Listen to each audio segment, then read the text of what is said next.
Assalamualaikum warahmatullahi wabarakatuh. Perkenalkan, nama saya Muhammad Zair Akmal dengan NIM 17096240880 dari Prodi Pendidikan Administrasi Perkantoran Fakultas Ekonomi dan Bisnis Universitas Negeri Jakarta. Oke, pada kesempatan kali ini saya akan menjelaskan terkait tata cara demonstrasi penggunaan website Mentimeter dan tata cara penggunaannya kepada partisipan. Judul materi yang saya ambil ini berjudul dengan laporan aktivitas perkantoran secara sistematis dan objektif. Oke, sebelumnya saya ingin mengingatkan bahwasannya selama pembuatan video demonstrasi dan tata cara penggunaannya ini tidak ada kamera ataupun wajah saya dikarenakan ada kesalahan teknis yang terdapat di laptop saya. Oke, happy watching semuanya. Bye-bye. Oke, pada kesempatan kali ini saya akan memberi tata cara penggunaan demonstrasi dari website yang bernama Mentimeter. Nah, sebelumnya Mentimeter itu apa sih? Nah, Mentimeter sendiri merupakan suatu website yang berisi tentang presentasi interaktif antara pemapar materi dengan para audiens melalui polling, kuis, tanya ataupun tanya jawab. Nah, tata cara penggunaan itu gimana sih? Kayak yang pertama itu kita search dulu nih di Google yang namanya Mentimeter. Nah, jika muncul, nah akan langsung muncul yang namanya website Mentimeter di paling atas. Lalu kita klik saja. Nah, yang pertama itu kita login dulu menggunakan akun Mentimeter kita. Nah, di sini ini ada dua opsi nih, mau login itu menggunakan akun Google atau menggunakan email yang lainnya. Oke, di sini dikarenakan saya sudah mempunyai akun Mentimeter, maka saya akan login menggunakan akun Google. Oke, lihat.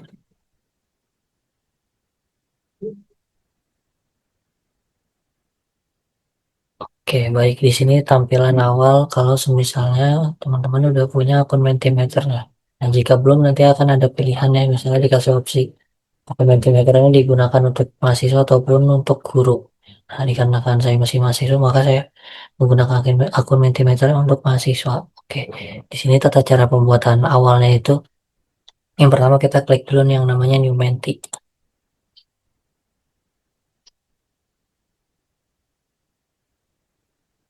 Oke, di sini langkah selanjutnya itu teman-teman bisa langsung ngeklik yang Start from Scratch. Nah, di Mentimeter itu sendiri tuh ada beberapa fitur teman-teman. Nah, misalnya di sini ada multiple choice, word cloud, open-ended, scales, ranking, Q&A, question number, 100 point, 2x2 grids, big form, pin on image, ataupun yang lainnya. Oke, di sini saya akan menjelaskan beberapa fitur yang terdapat di Mentimeter itu sendiri. Nah, di sini misalnya ada multiple choice. Nah, di sini sudah langsung muncul ya. Misalnya di sini saya akan membuat pertanyaan itu seperti contoh, kendaraan roda 2 adalah. Nah, oke. Nah, selanjutnya itu kita pencet klik yang oh, di bawahnya nih. Nah, yang polling ini. Misalnya tuh di opsi yang pertama kita isi motor, di opsi kedua kita isi mobil, yang opsi ketiga kita isi misalnya bis. Nah, di sini kan masih kepo banget ya slide-nya ya. Nah, bagaimana sih biar slide-nya itu biar ada berwarna atau biar lebih beragam isinya. Nah, itu di sini kita bisa langsung pencet yang namanya tema. Nah, di sini ini ada beberapa tema nih. Misalnya di sini ada Mentidar, Rosé, Pistachio, Vanilla Bean, Juniper, Edamame, ataupun Huckleberry. Nah, di sini saya kan mencontohkan dengan menggunakan tema Mentidar. Oke. Nah, di sini kan akan berubah temanya menjadi warna lebih gelap. Nah, di sini ini udah misalnya ternyata udah ada nih. Dan pertanyaan pun udah ada, misal contoh kendaraan roda 2. Nah, bagaimana sih cara penggunaan dari Mentimeter itu sendiri?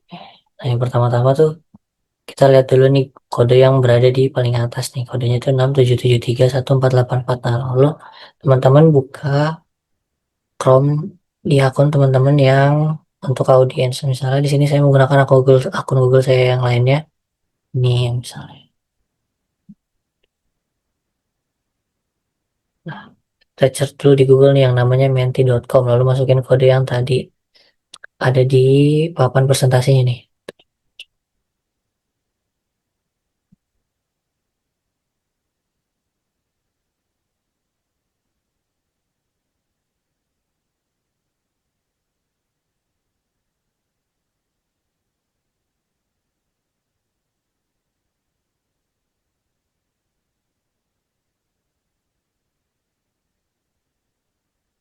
Nah, di sini nih pertanyaan tadi ini udah muncul nih yang tadi di papan presentasi ini nih. Contoh kendaraan roda dua adalah ada motor, mobil ataupun bis. Di sini saya misalnya memilih motor. Nah, terus kita submit. Nah, kita balik lagi ke akun yang membuat presentasi tadi tuh. Nah, di sini bakal muncul polling satu yang berisi motor. Nah, kan langsung muncul hasilnya di sini teman-teman. Oke, di sini saya akan membuat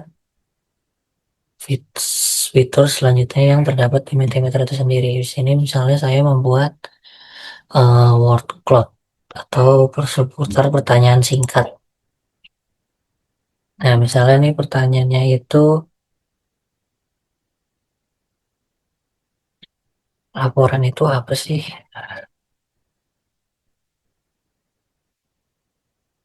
Oke, sudah dibuat di sini.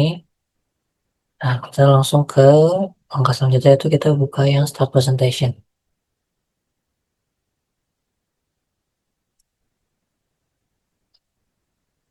Nah, langsung kita balikin ke ya akun yang tadi kita pakai buat mendemonstrasikan penggunaan Mentimeter itu sendiri.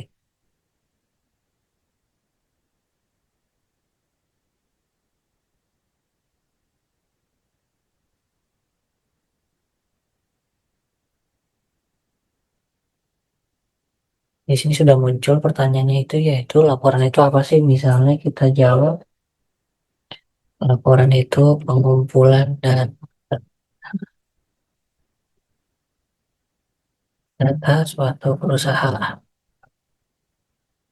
Kita buat misal di sini jawaban kita itu laporan itu pengumpulan data. Oke.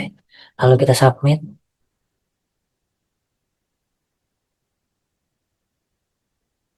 Nah, kita balik lagi ke yang template tadi.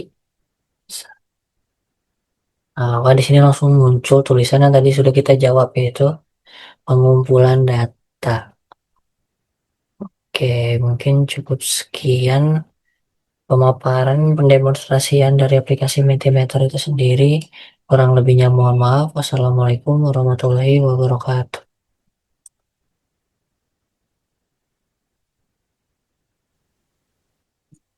Oke, bismillahirrahmanirrahim. Assalamualaikum warahmatullahi wabarakatuh. Perkenalkan, nama saya Muhammad Zahir Akmal dengan NIM 17010962408. Oke, pada kesempatan kali ini saya akan memaparkan materi terkait laporan aktivitas perkantoran secara objektif dan sistematis. Oke, untuk teman-teman boleh langsung aja join ke Menti ya. Ini untuk kodenya ada 84054708.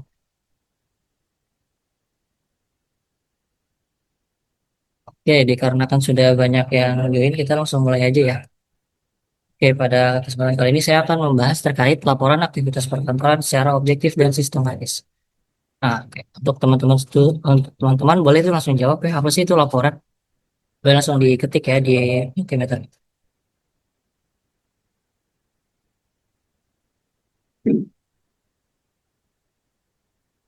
Boleh jawaban secara singkat atau secara keseluruhan juga boleh.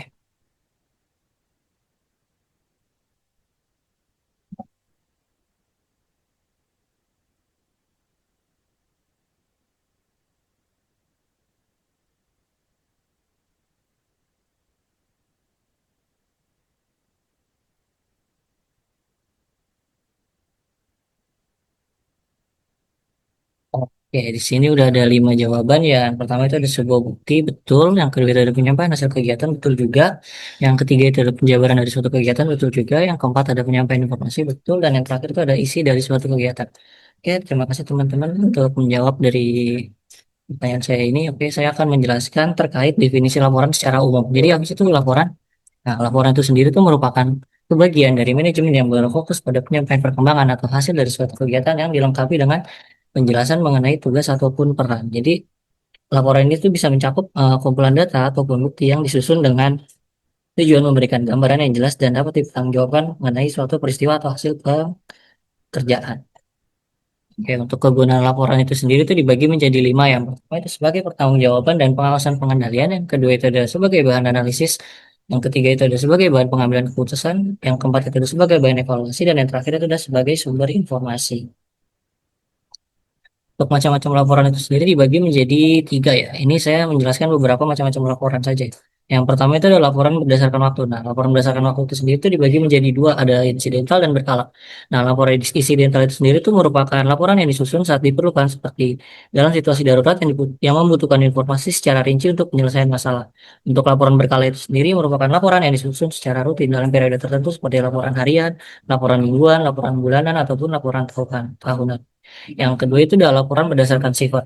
Nah, laporan berdasarkan sifat itu dibagi menjadi dua, ada yang biasa dan yang penting. Untuk laporan biasa itu sendiri berisi informasi yang umum dan tidak rahasia, sehingga bisa dibaca oleh siapa saja tanpa menimbulkan dampak negatif. Yang kedua itu adalah laporan penting, yang dimana laporan penting ini berisi informasi yang krusial dan bersifat rahasia, sehingga hanya bisa diakses oleh pihak-pihak tertentu. Yang ketiga atau yang terakhir itu adalah laporan berdasarkan penyampaian. Nah, laporan berdasarkan penyampaian itu sendiri bagi menjadi tiga. Yang pertama itu laporan lisan, yang dimana laporan lisan itu disampaikan secara langsung, laporan tertulis itu disampaikan dalam bentuk tulisan seperti memo atau surat, dan yang terakhir laporan visual itu disampaikan melalui media visual seperti presentasi dengan PowerPoint. Oke, selanjutnya kita akan masuk ke quiz time ya teman-teman. Di sini nih ada pertanyaan tuh. Sebutkan salah satu kegunaan laporan. Jadi apa sih itu salah satu kegunaan laporan itu sendiri? Tadi sudah dijelaskan oleh saya ya. Ada 5. Boleh teman-teman langsung menjawab pertanyaannya.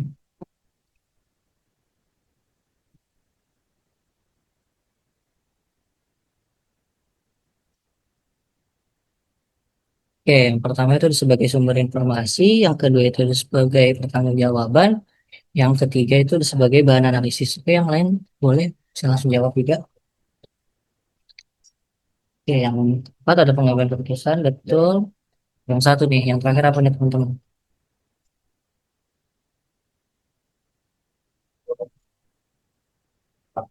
Yang terakhir sebagai bahan evaluasi, betul. Oke, terima kasih teman-teman atas jawabannya. Kita langsung ke slide selanjutnya. Oke, untuk soal selanjutnya itu contoh laporan berdasarkan waktu itu apa sih teman-teman? Tadi ada dibagi menjadi dua ya. Oke, teman-teman mungkin bisa langsung jawab aja secara singkat.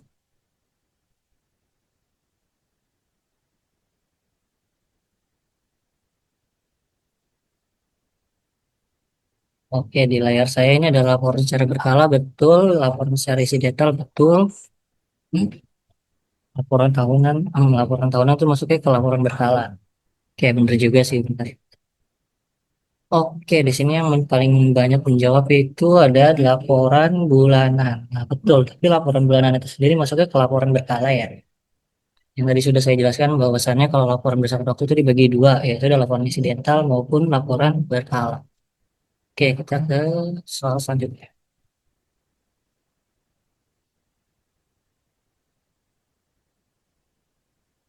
Oke, boleh teman-teman langsung join aja ke kuisnya.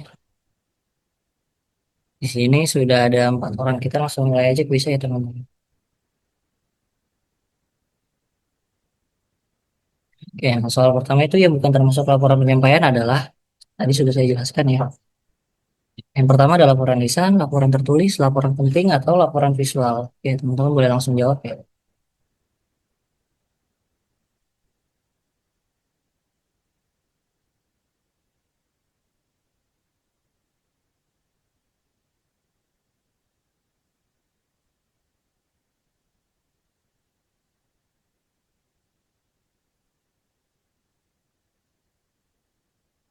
Oke, di sini semua udah ngevote ya. Oke, kita lihat. Oke, di sini banyak yang menjawab laporan visual. Salah ya, laporan visual itu masuk ke dalam laporan berdasarkan penyampaiannya. Nah, yang benar itu laporan penting ya. Laporan penting itu masuk ke dalam laporan berdasarkan sifat. Ya, laporan tertulis, laporan lisan maupun laporan visual itu masuknya ke dalam baru laporan penyampaian. Nah, untuk soal itu sendiri kan bukan termasuk laporan penyampaian, ya. Nah, jawaban yang benar itu adalah laporan penting. Oke, selanjutnya.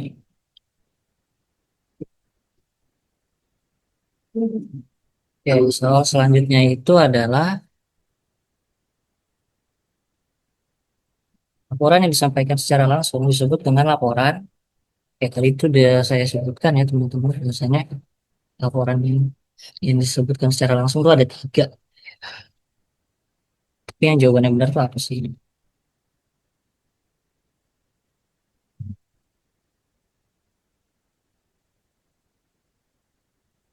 Ya, di sini udah pada kota ya teman-teman yang ngejawab. Betul sekali, jawabannya itu adalah laporan lisan.